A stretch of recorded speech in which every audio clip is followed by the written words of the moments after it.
Wells Grey Provincial Park, situated in east-central British Columbia, Canada, is a vast wilderness area. Encompassing 5,415 square kilometres or 3,364 miles, this park safeguards the majority of the Caribou Mountains' southern and highest terrains. It ranks as the 5th largest provincial park in British Columbia. The park itself, known for its rugged terrain, dense forestry and cascading waterfalls, is located near Clearwater, approximately 475 kilometres or 295 miles northeast of Vancouver. It was the 2nd of August 1982 when 44-year-old Bob Johnson, his wife, 41-year-old Jackie, their daughters, 13-year-old Janet and 11-year-old Karen, alongside Jackie's parents, George and Edith Bentley, who were 66 and 59 years old respectively, packed up to travel on a camping trip to Wells Grey. The Johnsons resided in Kelowna, a city located on Okanagan Lake, Okanagan Valley, West Bank. The drive to Wells Grey Park was around 300 kilometres or 186 miles from the Johnson home, and the journey would take just under 3.5 hours. The 3 generations were to spend 2 weeks camping, with a family camping trip being the perfect opportunity to disconnect from the hustle and bustle of everyday life and reconnect with each other under the canopies of nature. Holidays such as this were common for the family, who all loved the great outdoors. The Johnsons, who had travelled in a beige Caravelle Plymouth, pitched their tent at a sheltered area close to the disused Old Bear Creek prison site, which was located by Phage Creek. As the Johnsons settled into camp, the Bentleys arrived on the 3rd of August, having departed from their home in Port Coquitlam, having travelled separately in a red and silver Ford pickup truck and a Vanguard camper van. With them, they brought a boat with a motor which was strapped to the roof of the camper van, as well as their own camping supplies. They checked in at a campsite in Dawson Falls and met with their daughter Jackie and her family. It is unclear what happened in the days following. However, according to former RCMP Sergeant Mike Eastham, who published a book about the case in the late 1990s, stated that Edith Bentley contacted a family member on the 6th of August, and this would be the last time the family would be heard from. Bob Johnson, who was employed at Gorman Brothers Lumber in West Bank, was set to return to work on the 16th of August. His colleagues were concerned, however, as Bob failed to appear as scheduled, as he was known for rarely taking days off work. They reported him as missing on the 23rd of August. Staff at Janet and Karen's school were also surprised when the girls didn't return after the summer break. Searches were ongoing for the Johnsons and the Bentleys, who appeared to have just vanished into the ether. Loved ones who waited for news were forced to get on with their daily lives. However, the missing 6 were never far from their thoughts.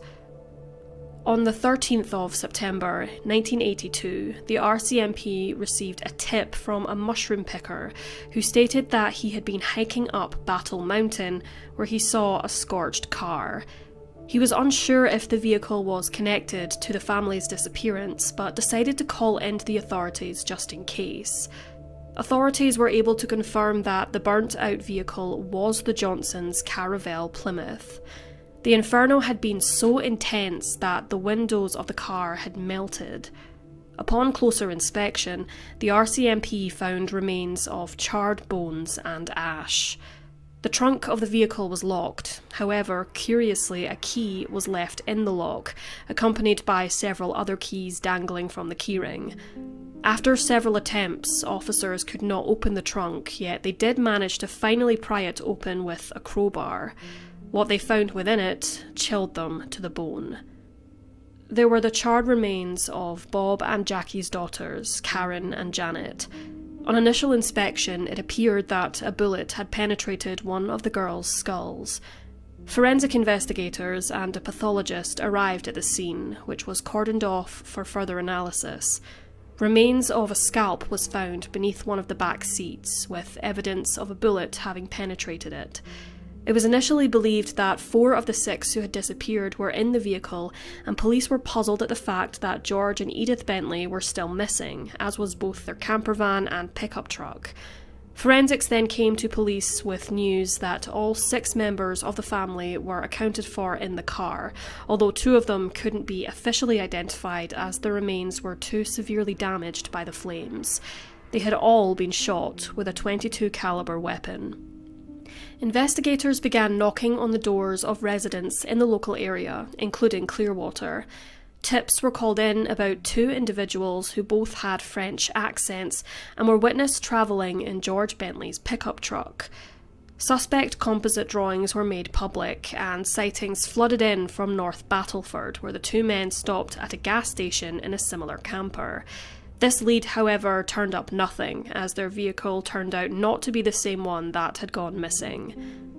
In April of 1983, the crime was reenacted at the actual location, and the recreation was captured on camera for a televised broadcast across Canada, with the hope of triggering a significant lead. Come May, law enforcement transported a replica of the Bentley's 1981 Ford camper truck to Ontario and Quebec, as more than 300 individuals had reported seeing a similar vehicle heading east during the autumn and winter. The reward for locating the truck was increased to $7,500, and 10,000 posters were distributed to police stations and post offices throughout North America. The Canada Day weekend was predicted to be popular for tourists and campers alike. However, after the murders, the 105 camp capacity site saw only 18 visitors, the worst statistics on record for Wellsgrey Provincial Park. It was evident that the family were not killed where they were found, and a tip led investigators to their campsite by the Old Bear Creek prison site, approximately 20 kilometres or 12 miles away. 6 .22 caliber bullet casings were recovered, as well as beer caps. Bottles of beer were sat in a stream to cool, and 2 sharp-ended sticks were found, presumably to have been used by the campers for toasting marshmallows over the campfire. A year on from the murders, over 12,000 tips were investigated by Canadian police. However, despite hundreds of eliminations, they were struggling to find the killer or killers. On the 18th of October 1983, the Bentley's camper van was discovered by forestry workers near the peak of Trophy Mountain by Clearwater. Like the Johnson's car, it had been set alight. The specific locations of the vehicles were in areas out of sight. Therefore, police believed that the perpetrator or perpetrators had extensive knowledge of the area, specifically the complex network of logging roads. Once again, officers visited Clearwater, questioning as many people as they possibly could. One comment corroborated with a piece of evidence that police had not made public.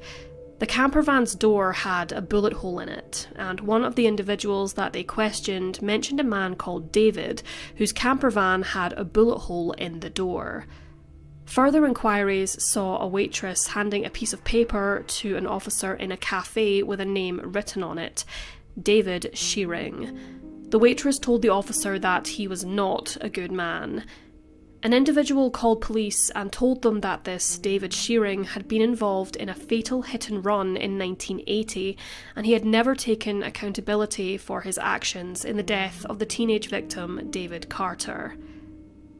David William Shearing was 24 years old and lived approximately 3 miles or 4.8 kilometres from the murder site. Shearing's late father had been a prison guard and his brother was a sheriff, and David himself had graduated high school and passed a mechanic course. He had been involved in petty crime and struggled to settle in a permanent home, securing odd jobs in and around the Clearwater area. It was discovered that Shearing had tried to re-register a vehicle in the year after the murders, specifically a Ford pickup truck which had a hole in the door, which linked with the evidence police possessed. Officers, including Mike Eastham, who wrote the book about the case, questioned David at his home, with a .22 caliber Remington pump-action rifle, later found to have been the murder weapon, hanging on the wall. David fumbled with his words and accidentally stated that the murders had occurred at the Old Bear Creek campsite, information that had not yet been released to the public. He then realised his mistake and confessed to having killed the 6 family members. David Shearing had shot Bob, Jackie, George and Edith at the Old Bear Creek campsite. He went to the tent and spoke with Bob and Jackie's daughters, saying that they were dangerous people around, and he told them to remain in the tent. He then dragged the bodies of Bob, Jackie, George and Edith into the caravel Plymouth and drove near his farm, with Janet and Karen forced into the front passenger seat as their deceased family lay in the back seat. David Shearing decided to keep Janet and Karen alive for almost a week, where he repeatedly sexually assaulted them. A prison guard arrived at the door of a secluded fishing cabin in Clearwater River, where Shearing was keeping the 2 girls. Unaware of Shearing's true intentions, the guard informed him that he was part of a group of prisoners there for a fishing excursion. Shearing told the girls to remain silent, saying that if they were to say a word, there would be consequences. The following day, Shearing relocated the girls to his family farm. On August 16, 1982, he led Karen, the younger daughter, into the woods and killed her. This horrifying pattern repeated itself with Janet, the older daughter, on August 17, 1982. Both Karen and Janet were shot in the back of the head. He then took their bodies to the trunk of the Plymouth and set the vehicle on fire with an accelerant powder. On Saturday, the 19th of November, 1983, David Shearing was arrested in Dawson Creek and was subsequently charged with 6 counts of second-degree murder. He told officers his motive was to take the family's possessions. However, this was highly doubted by authorities. He walked police through the murders and drew several diagrams explaining in detail how he murdered the Johnsons and the Bentleys. Shearing showed no remorse for his actions, and he pleaded guilty to all charges. His family and friends were shocked that he was capable of such a horrific crime. Shearing stated that he didn't know why he killed the victims, but he did have an interest in Janet Johnson. The Vancouver Sun reported that he stated, quote, "I saw the 4 adults basically as being in the way of what I wanted at the time. It was just Janet as far as what I was thinking, and Karen just happened to be there."